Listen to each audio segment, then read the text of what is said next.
All righty, well, I'll go ahead and begin. Hey everyone, my name is Scott Perkins, and I'm going to be the presenter for today's continuing education program. I am happy to be here, happy to talk about this topic, and I'm thankful that you all showed up as well. If you haven't been a part of one of our InpharmD CE Masterclass continuing education programs, welcome for your first time here. If you're coming back, well, welcome back. We try to keep our CE programs engaging as we can be. Sometimes it's hard when we have a lot of data and things like that. So we try to do things a little bit differently. In today's CE program, it's going to be a little bit different. Obviously, all of our continuing education programs are very based on the evidence that's available. This one is different because it's particularly data rich. We have a lot of studies that we'll go through, a lot of systematic reviews that we'll discuss on this topic. And so halfway through the CE today, you'll start to experience some of that data heaviness. But the reason that we want to cover so much data today is because we're talking about a topic where we don't have a clear FDA-approved indication. We want to provide evidence to instill confidence in you all if you were trying to make an informed decision on using one agent over another. Excellent. So I will go ahead and get on with it. Today's topic is what is the current safety and efficacy data on Tenecteplase versus Alteplase for thrombolysis in acute ischemic stroke. The way our CE Masterclass works, and this is our third CE or continuing education program as a part of this masterclass, and these are all derived from questions that we get or that InpharmD gets from their requesters amongst their network. And so InpharmD has a database of about 10,000 different requests, and they found that looking through their requests, if you have a request, it's you have a 40% chance that someone else has already asked for that same information. So this is InpharmD's way of kind of being proactive with sending information out there when we've identified a need that a certain topic needs to be discussed further. So this is their avenue for doing that. If you have a topic that you would like to be discussed in a CE program or suggest as a potential topic, feel free to reach out to Janvi. Her email is janhavi@inform.com. She's also placed this into the chat. We'll be happy to consider it for a continuing education program in the future. So just like the topics that you see before you now, these are requests that individuals have asked of InpharmD around the similar topic, around Tenecteplase use. Specifically, the question highlighted at the top is really the focus of today's CE. So how does Tenecteplase compare with Alteplase for ischemic stroke? So again, we're just taking the concepts the questions that have been asked, developing a CE program for those topics. This has been developed really with numerous folks in mind. Obviously, all of these questions that we're getting are being researched by our drug information specialists and InpharmD researchers that are putting together tables and evaluating that literature to provide a concise response to the requesters. And Janvi has been just steadfast in being a trooper with developing some of the CE content and the slides and taking some of what the InpharmD researchers have put together and creating a really solid CE for everyone. And I'm presenting it and doing some development work on the side with all of that and putting together some unique ways to kind of present the material. My name is Scott Perkins, and as I said earlier, I'm a clinical associate professor at Campbell University. I'm also in charge of our drug information center here as well. Neither of us, Dr. Pignarthi or myself, have any kind of relevant financial disclosures to make. We're nothing to see here, as you might say. So let's get on with it. We have 5 learning objectives for today's topic, and I have them displayed before you. 1 is to describe the role of Tenecteplase in acute ischemic stroke And 2 is to describe the role of Alteplase in acute ischemic stroke. We also would like for learners to recognize current guidelines regarding treatment of acute ischemic stroke, to review the literature regarding Tenecteplase and Alteplase in acute ischemic stroke, and to describe the therapeutic characteristics of Tenecteplase and Alteplase. So with that in mind, I'm going to go ahead and send it to our studio where I've got a little recording that I recorded earlier. That's going to give you an overview of these agents and their therapeutic use. Strokes are defined by the acute onset of neurological findings in a vascular territory due to underlying cerebrovascular disease that results in decreased blood flow to the brain. In the United States alone, 800,000 strokes occur annually, and it's the 5th leading cause of death and the leading cause of disability. Ischemic stroke accounts for the majority of stroke occurrences, whereby 85% of all acute strokes are due to ischemia. The remaining 15% are hemorrhagic strokes. Stroke can be caused by a variety of mechanisms, but prolonged hypertension, arterial sclerosis, and emboli due to atrial fibrillation or rheumatic heart disease are the typical causative reasons for stroke. Risk factors for stroke include hypertension, diabetes mellitus, hypercholesterolemia, physical inactivity, obesity, genetics, and of course, smoking. A common acronym for identifying stroke is BFAST, which refers to common signs of stroke, including loss of balance, eyesight or visual changes, facial drooping, weakness or numbness in the arms, speech difficulty, and the need to call 911. In terms of diagnostic tools, emergency CT without contrast is the most important first diagnostic tool utilized to confirm the diagnosis and rule out any bleeding or hemorrhagic stroke.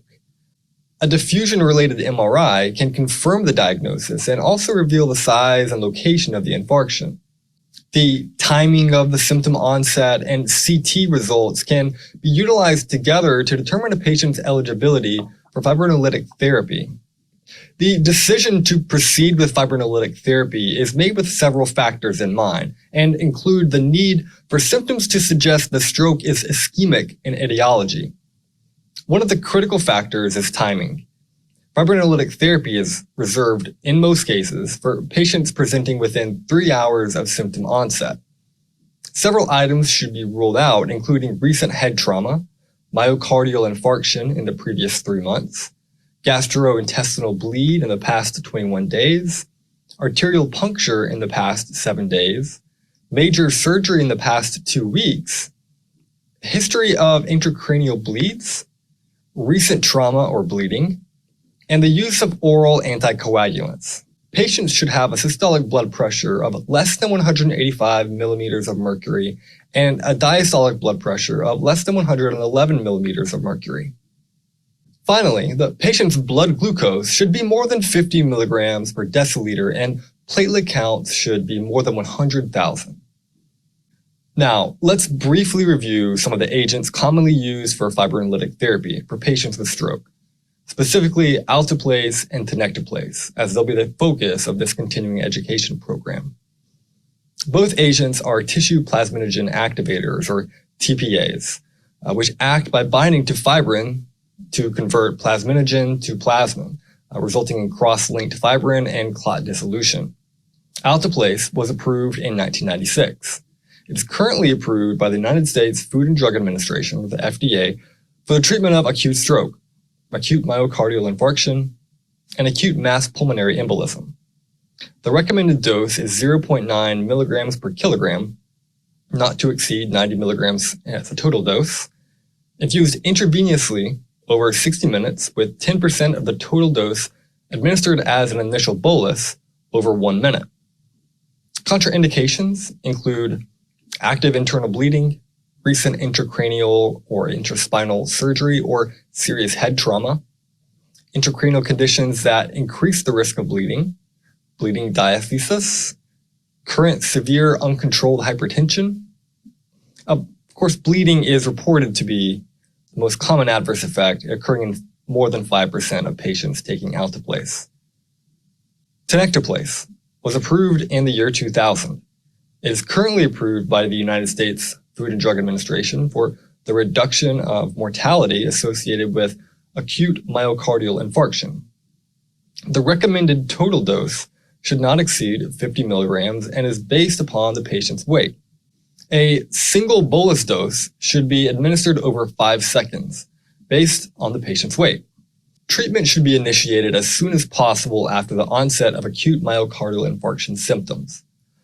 Contraindications include active internal bleeding, history of cerebrovascular accident, intracranial or intraspinal surgery or trauma within the past 2 months, intracranial neoplasm, arteriovenous malformation or aneurysm, known bleeding, diathesis, severe uncontrolled hypertension are also contraindications.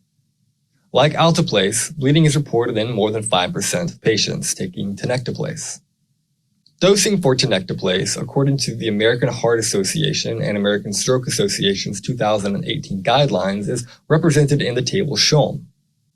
According to the guidelines from AHA and ASA, Alteplase can be utilized in patients who present with a stroke within 3 hours of symptom onset.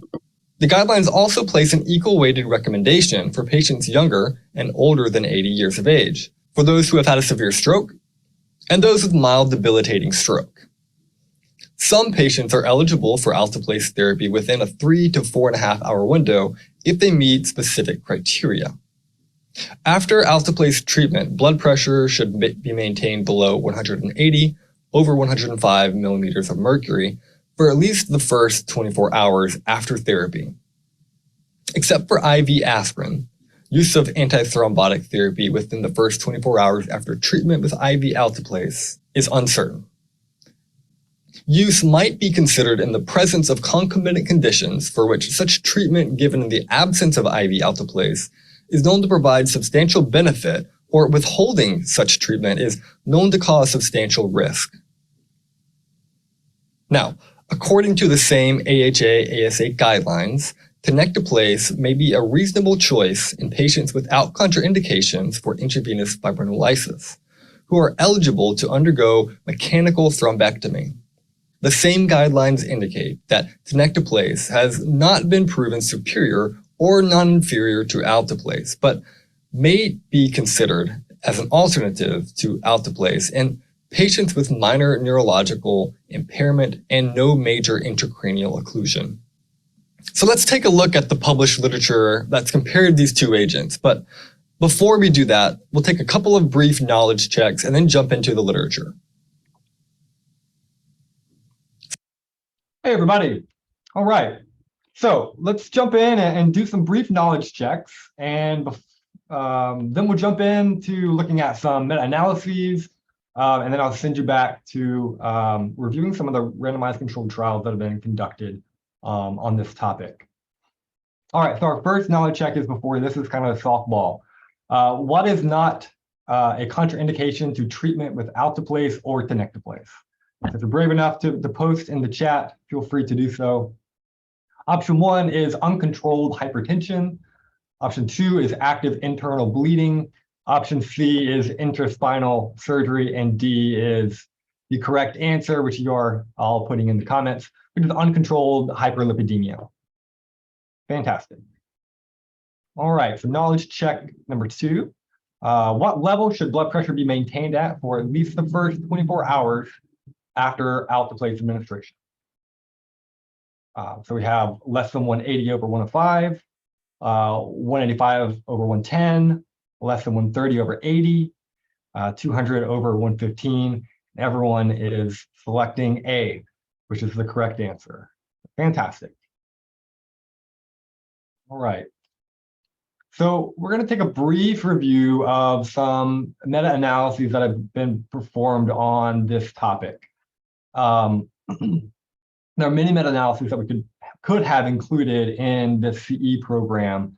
I've focused it down to 2 that were both published in the journal Stroke, one in 2019 and one in 2021. But a lot of folks have looked at this in a lot of different ways. In fact, this study from 2019 is includes the exact same studies as another systematic review published in another journal, which came to very similar conclusions, but they were looking at some different outcomes. So this one from stroke included 5 randomized controlled trials and about 1,600 patients. It focused specifically on acute ischemic stroke, with the primary outcome, which is common for many of these studies that we'll review later on, focusing on the modified Rankin score, MRS score. And in this case, they looked at the score of 0 to 1, which indicated really positive outcomes, so a disability-free patient. And they looked at those outcomes at 3 months. What they found after looking at these 5 randomized controlled trials was about 57.9 and 55.4% of patients taking Tenecteplase and Alteplase, respectively, achieved this outcome. And their confidence interval suggested that this was non-inferior. So if you look at this chart, and I will pull it up on my next slide here. If you look at our graph on the right, in that yellow box, I tried to highlight where our confidence interval lies. And so it almost crosses 0 as it shows over here, but it doesn't. So we at least do not cross this non-inferiority margin. And so what we're seeing from this systematic review, this meta-analysis, the authors concluded that there was that Tenecteplase was non-inferior to Alteplase in terms of getting folks to this modified Rankin score of 0 to 1 in 3 months. Authors also looked at several other outcomes. They looked at functional independence. So they kind of widened that modified Rankin scale score from 0 to 1 to 0 to 2. And they looked at that at 3 months. And at 3 months, they found that 71.9% of those taking Alteplase or Tenecteplase and 70.5% of those taking Alteplase achieved this outcome. And so again, here we did not see either of these groups cross over this non-inferiority margin. So it was considered non-inferior. Tenecteplase was considered non-inferior to Alteplase. Safety-wise, common in the studies that we'll see in the future in just a moment, Tenecteplase was also considered non-inferior to Alteplase in terms of intracranial hemorrhaging. They also looked at mortality, and they found that there was no difference in mortality between these 2 agents either. And another meta-analysis that was done specifically with individuals with large vessel occlusion. They were looking at acute ischemic stroke in these individuals. They included 4 randomized controlled trials, had 433 individuals in this study. Again, they were looking at the modified Rankin score, which is their MRS score, and they looked at that expanded 0 to 2, that range at 3 months. So authors in this study found that Tenecteplase was associated with a higher odds of achieving this target MRS score compared with those who are taking Alteplase. And they actually found the likelihood of achieving this was about 2 times greater. So their odds ratio was about 2.06. And they found it to be statistically significant. You can see on the right here, we have crossed over 1, a 95% confidence interval of 1.15 to 3.69. So positive results for large vessel occlusion.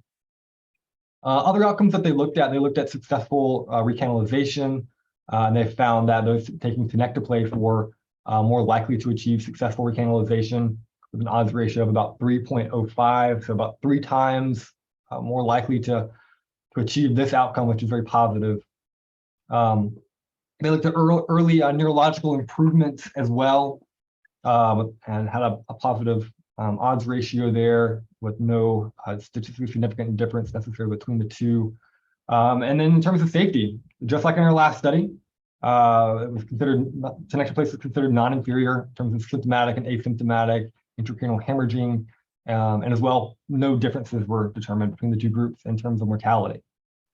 So some positive results with these meta-analyses.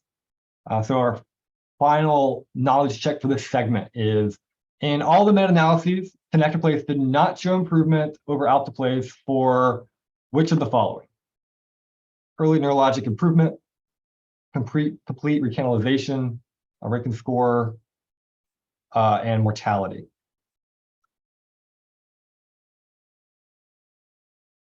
So we did not see a benefit in mortality in this case. We saw no difference between the groups in effect on mortality. So, yep, so it looks like someone has chosen C. So C would be the correct answer there, yeah. All right, I'm going to send us to our next segment and then meet you on the other side.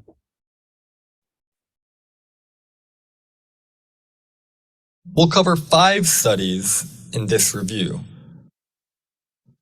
Lugayo and colleagues published a randomized controlled trial in Lancet Neurology in 2017. Wong and colleagues also published a randomized controlled trial in Lancet Neurology back in 2015. And both Parsons and Campbell published randomized controlled trials in the New England Journal of Medicine in 2012 and 2018, respectively. Finally, Thomason and colleagues published a randomized controlled trial in the International Journal of Stroke in 2021.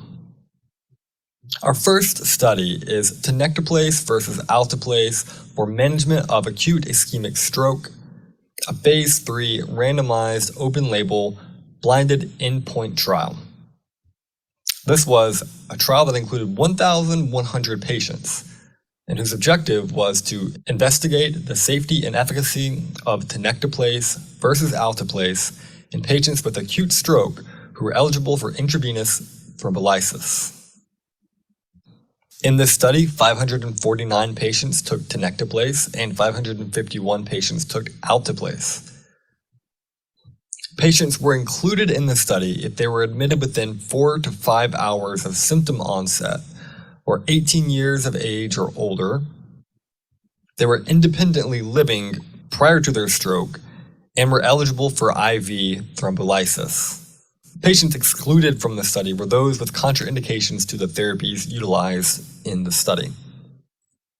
Patients were randomized 1-to-1 to receive either IV Tenecteplase at 0.4 milligrams per kilogram up to a max dose of 40 milligrams, or Alteplase 0.9 milligrams per kilogram up to a maximum dose of 90 milligrams. Neurologic defects were measured at 2 hours, 24 to 48 hours, and 7 days after treatment or discharge.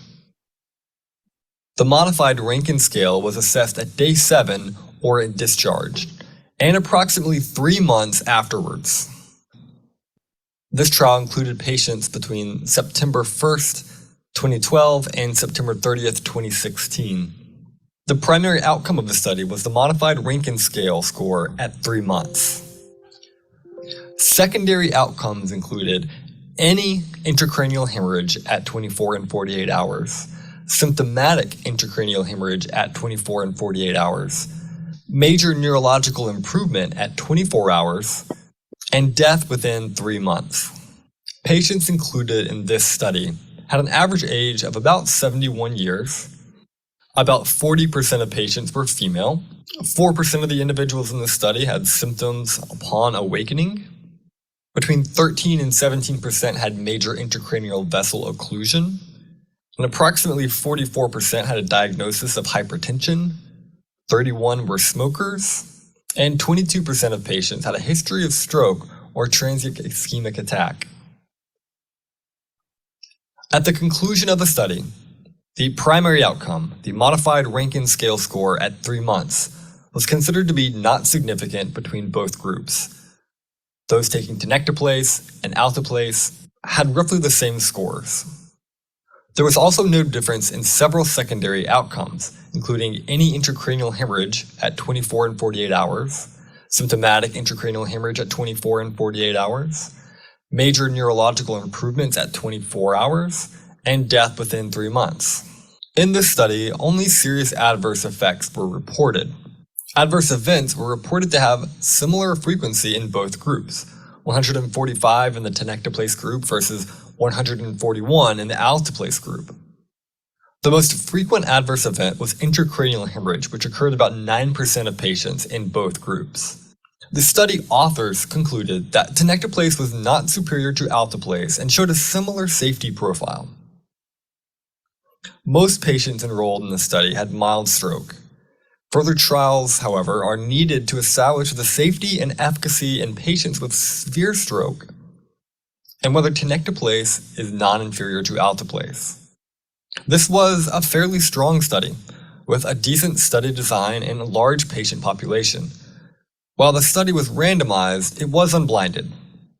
The doses were designed based on the principle that Tenecteplase exhibits 2.5 times higher relative potency compared to Alteplase, with similar bleeding complications. The second study we'll discuss was also published in Lancet Neurology, with a much smaller study population.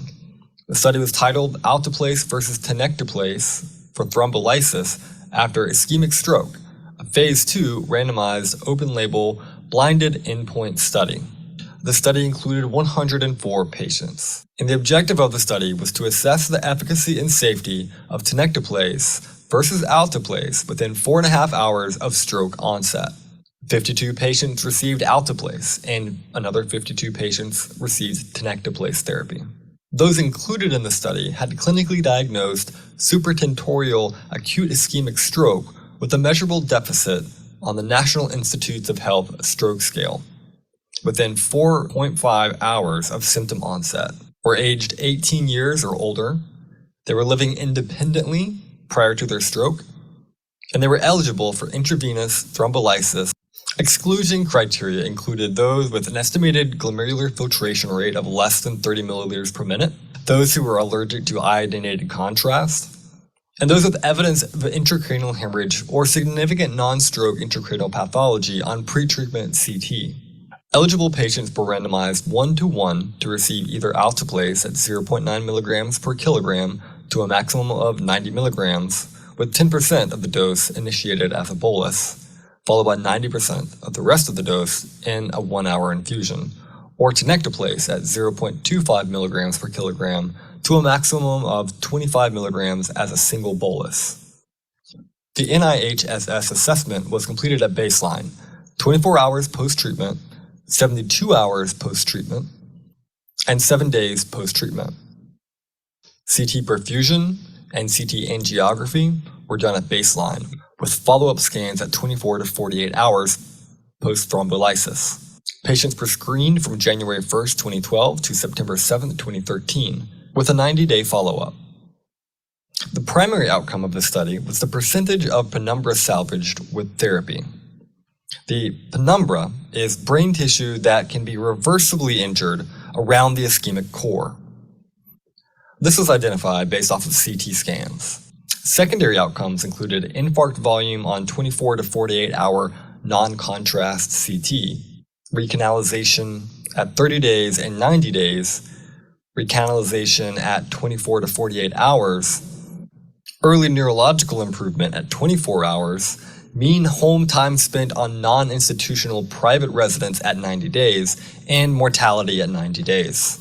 The study authors also evaluated several safety outcomes, including the proportion of patients with symptomatic intracranial hemorrhage at 24 to 48 hours post-treatment based on the safe implementation of thrombolysis and stroke monitoring study criteria, and the proportion of patients with any intracranial hemorrhaging.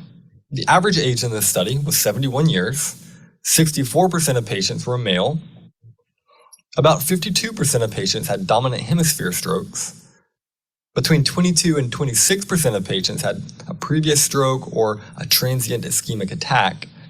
Patients in the Alteplase group were more likely to have hypertension, with about 57% of those in that group having hypertension and 43% in the Tenecteplase group having previous hypertension. However, 28% of the patients in the Tenecteplase group were identified as current smokers, and 20% of the patients in the Alteplase group were current smokers. The baseline NIHSS score for the Tenecteplase group was 12, and in the Alteplase group, the baseline score was 11. The onset to treatment time in minutes was similar between both groups. In the Tenecteplase group, it was 184 minutes, whereas in the Alteplase group, it was 192 minutes. The primary outcome of the study, the percentage of penumbral salvage at 24 to 48 hours, was similar between both groups, with 68% of the penumbra being salvageable in both groups. This was considered to be a non-statistically significant difference. In terms of infarct volume, there was no statistically significant difference between both groups, either in terms of the co-registered final infarct volume at 24 to 48 hours and the total infarct volume at 24 to 48 hours. In addition to this, recanalization at 24 to 48 hours, 30 days, and 90 days were not statistically significant between the two groups. In terms of adverse effects, up to day 90, 32 serious adverse events were noted in 22 patients who were given Tenecteplase and 16 patients who were given Alteplase, including intracranial hemorrhage.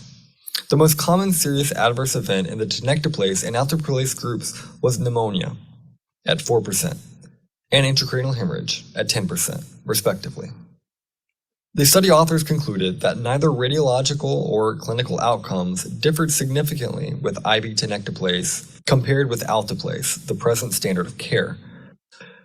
The study did not note any difference in the primary endpoint of the percentage of penumbral salvaged.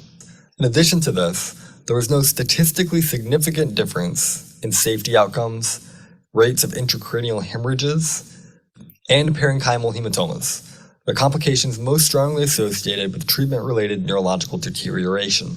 It's worthwhile to note that this was a single-center study conducted in Scotland, with a small sample size. Limitations of the study include the use of non-contrast CT to quantify the final infarct, given that the extent of the ischemic lesion often remains poorly defined at 24 hours with this method.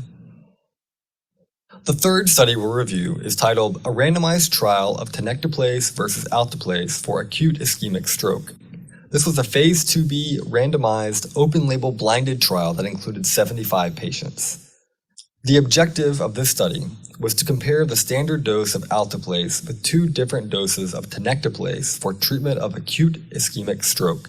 In this study, 25 patients took Alteplase, another 25 patients took Tenecteplase with a dose of 0.1 milligram per kilogram, and another 25 patients took Tenecteplase at a 0.25 milligram per kilogram dose. Patients included in the study were 18 years or older with their first ever hemispheric ischemic stroke, a score of greater than 4 on the National Institutes of Health Stroke Scale, or NIHSS, and premorbid score of less than 2 on the Modified Rankin Scale, the presence of intracranial occlusion in the anterior cerebral, middle cerebral, or posterior cerebral artery on CT, hemispheric perfusion lesion of at least 20% or greater than the infarct core lesion with the volume of at least 20 milliliters, an infarct core lesion of less than 1/3 of the territory of the middle cerebral artery, or less than 1/2 of the territory of the anterior cerebral or posterior cerebral artery.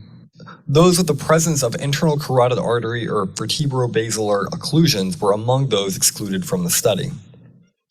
Following CT perfusion and angiographic imaging, patients were randomized 1:1:1 to receive either Alteplase 0.9 milligrams per kilogram, with the first 10% administered as a bolus, and the remainder administered over a 1-hour period. Tenecteplase of 0.1 milligrams per kilogram, or Tenecteplase 0.25 milligrams per kilogram. Subjects were then evaluated for efficacy and safety 24 hours after treatment. There were two primary outcomes in this study: the percentage of perfusion lesions perfused 24 hours after treatment, and clinical improvement at 24 hours, measured by change in NIHSS score from before treatment to 24 hours after treatment.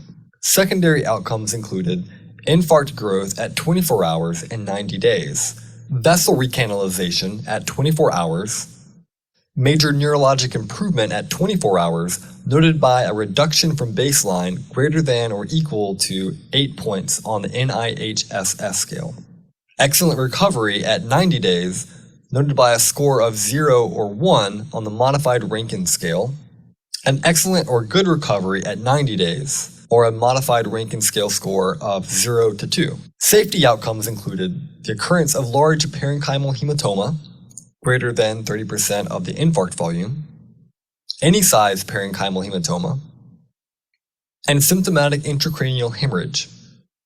Study authors also noted poor outcomes or death at 90 days, a score of 5 or 6 on the Modified Rankin Scale.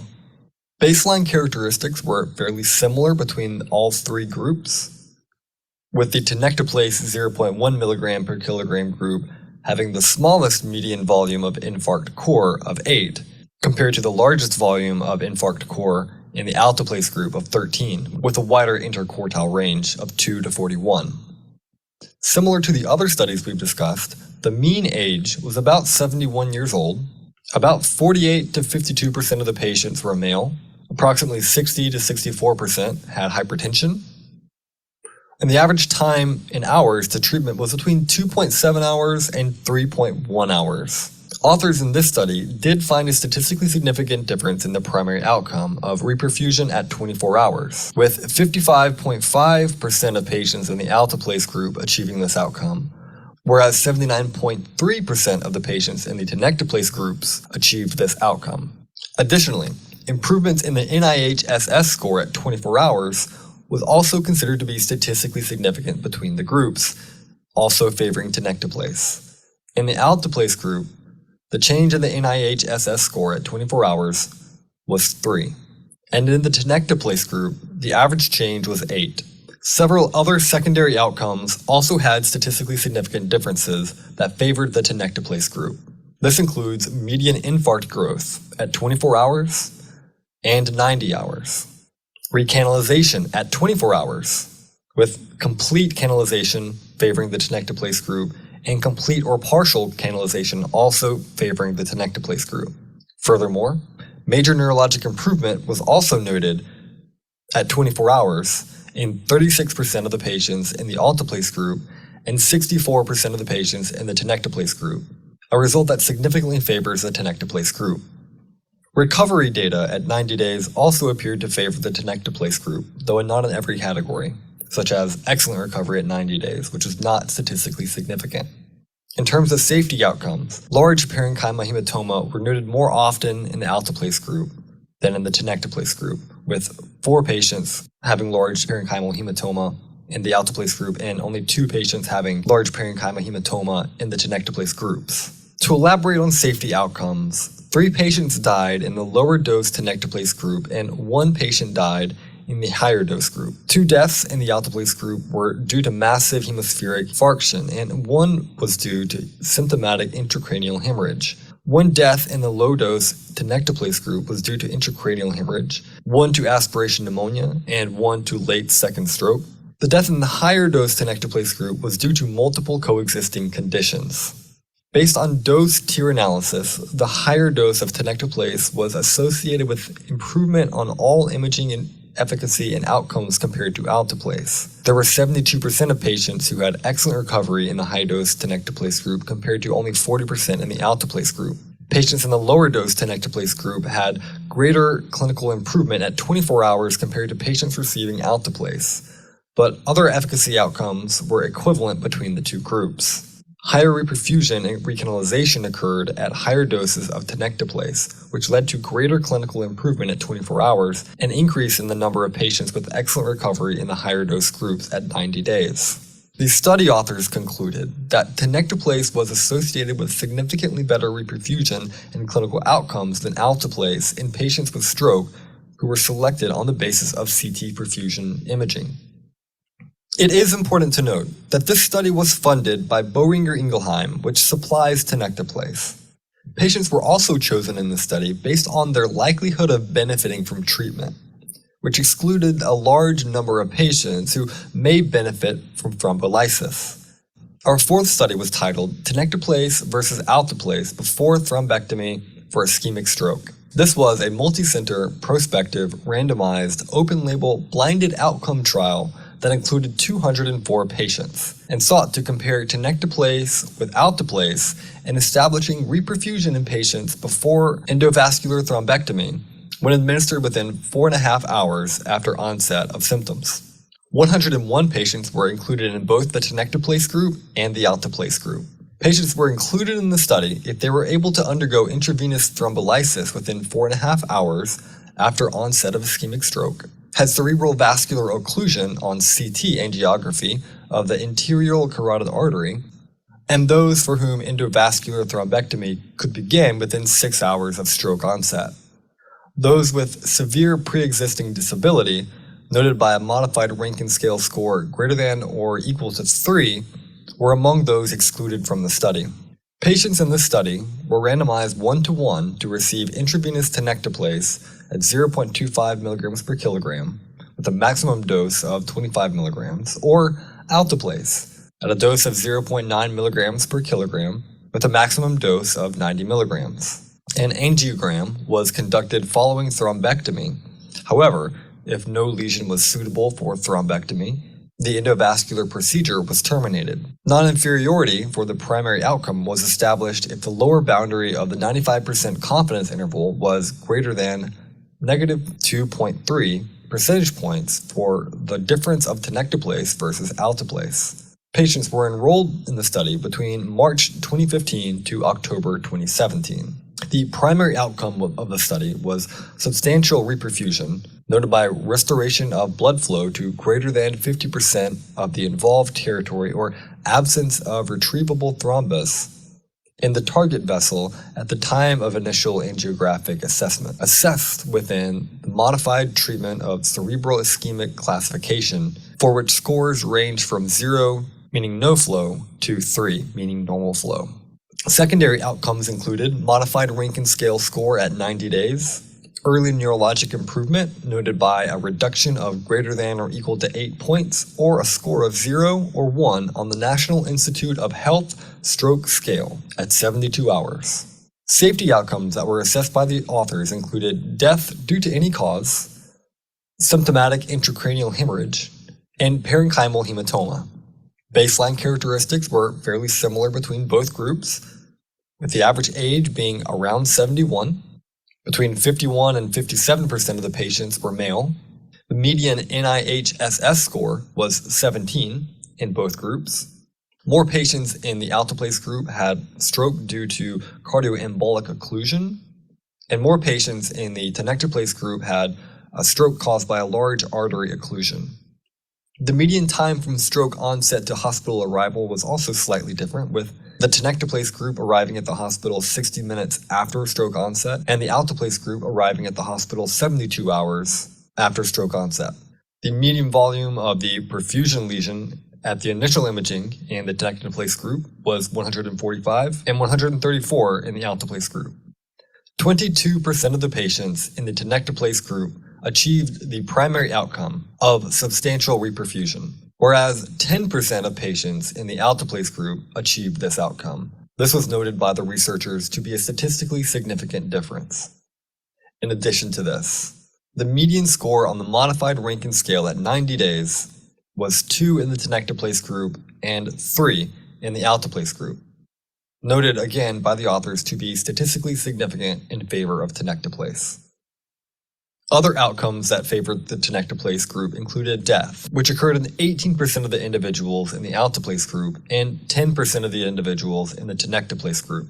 These study authors concluded that Tenecteplase, which can be administered more rapidly than Alteplase before thrombectomy in patients with ischemic stroke, was non-inferior to Alteplase in restoring perfusion in the territory of proximal cerebral artery occlusion. Overall functional outcome was better with Tenecteplase than with Alteplase in the ordinal analysis of the modified Rankin Scale scores, but the incidence of recovery to independent function did not differ significantly.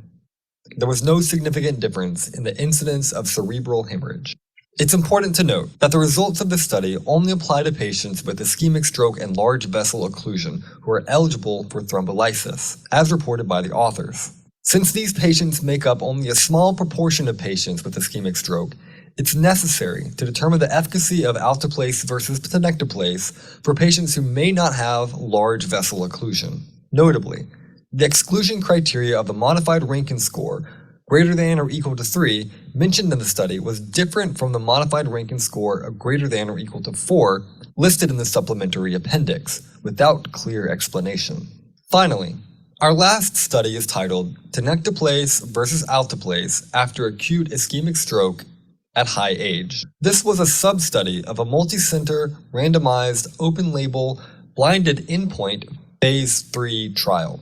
This study included 273 patients, and sought to compare efficacy and safety of Tenecteplase and Alteplase in patients who were greater than or equal to 80 years of age. 130 patients received Tenecteplase and 143 patients received Alteplase. Patients from the ATTEST trial, our very first trial we discussed, were included if they were 80 years or older, and the same exclusion criteria applies. This was a sub-study of the Norwegian Tenecteplase stroke trial, or ATTEST. Patients received either Tenecteplase at 0.4 milligrams per kilogram or Alteplase at 0.9 milligrams per kilogram. The primary outcome of the study was excellent functional outcome, or a modified Rankin score of 0 to 1 at 3 months. Secondary outcomes included symptomatic intracranial hemorrhage occurring within 24 to 48 hours, death within 3 months, major neurological improvement noted by either a National Institute of Health stroke scale score of 0 or a reduction in this score of greater than or equal to 4 points at 24 hours compared with baseline score. Patients included in this study were much older than our other studies. On average, patients were about 85.5 years old. About 45 to 49% of patients were female in both groups, and about 87% had an ischemic stroke in the Alteplase group, and about 91% had an ischemic stroke in the Tenecteplase group. Approximately 62% of patients had hypertension.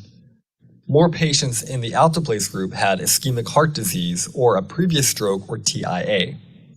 The researchers performed an intention to treat analysis and a per protocol analysis. Amongst both of these analyses, there was no statistical significance in the modified Rankin scale score of 0 to 1 at 3 months between the Tenecteplase group and Alteplase group. In the intention to treat analysis, this outcome was seen in 39.9% of patients in the Alteplase group and 43.1% in the Tenecteplase group, with a p-value of 0.59. In the per protocol analysis, 34.4% of those in the Alteplase group and 44.1% of those in the Tenecteplase group achieved this outcome, with a p-value of 0.12.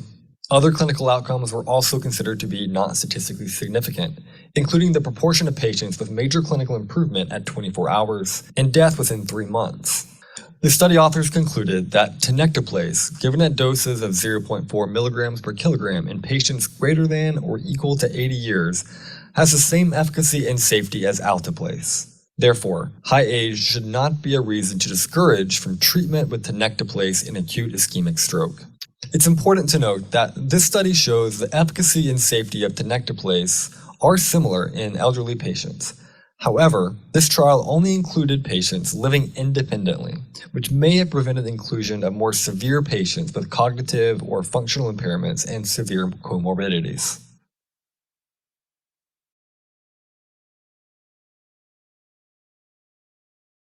Right. So, like I said, very data heavy in the latter half of the CE today. All right, so let's do a knowledge check and we'll wrap this up.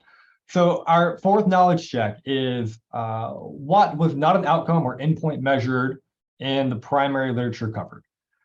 It's pretty straightforward if looked at it. Neurological improvement, Rankin scale score, do they look at reperfusion or just blood pressure? So it looks like we're getting a couple of answer choice Ds, which is right. Blood pressure was not a major endpoint that they looked at in any of those studies. The first three are a lot more relevant. So fantastic. All right. So in conclusion, kind of looking at these agents, if we're looking at like Lexicomp, we're looking at unit price for like Alteplase and Tenecteplase, 50 milligram vials are going to run about $5,000 for Alteplase, about $8,000 for Tenecteplase. But then obviously we're thinking about total price. We're factoring in the cost of Alteplase dose, which is about 0.9 milligrams per kilogram, versus Tenecteplase, where we're giving in most studies 0.25 milligrams per kilogram, which may have some impact on total cost overall. But Tenecteplase unit dose seems to be a little bit more expensive. And so I know we're kind of running up. I wanted to have a little bit more time at the end here. But takeaway wise, we looked at some systematic reviews, some meta-analyses, several randomized controlled trials that really looked at Tenecteplase versus Alteplase in acute ischemic stroke. We looked at individuals that were 80 and older, those with large vessel occlusion, and our typical stroke patients. And a lot of the data points to Tenecteplase being at least as effective as Alteplase and at least as safe. And some studies pointed to a potential benefit with the use of Tenecteplase over Alteplase. So it sounds like there's something there to go on. We have a lot of data from a lot of these studies that suggest Tenecteplase may be a valuable replacement. We see some of this language in some of the guidelines as well. Certainly we have more data with Alteplase, and so that's with its FDA approval and indication in this setting. Some individuals may still just have hesitancy with Tenecteplase. In terms of pros and cons, I think there's a couple of things to think about with Tenecteplase. There's some benefits in terms of shorter preparation time, not having to do the 0.9 milligram per kilogram dose, and then taking 10% of that, giving it a bolus, giving other 90% as an infusion. So we kind of eliminate that infusion. We can give a single IV bolus. And then there's some data that said that Tenecteplase may be potentially more effective than Alteplase. So I think there's a lot of benefits there. I think some of the cons are we don't have strong language in the guidelines per se. And then obviously no FDA indication as well. There are some more studies that may be coming out soon with some larger populations. The data that we have right now, it's important to keep in mind that if you're thinking about Tenecteplase, we're typically eliminating individuals from a lot of these studies that are higher risk for more severe complications, or individuals are living less independently. So keep that in mind if Tenecteplase is used in this capacity. Excellent. Okay. And so with that in mind, I'm going to go ahead and wrap it up. Here are the references for the CE today.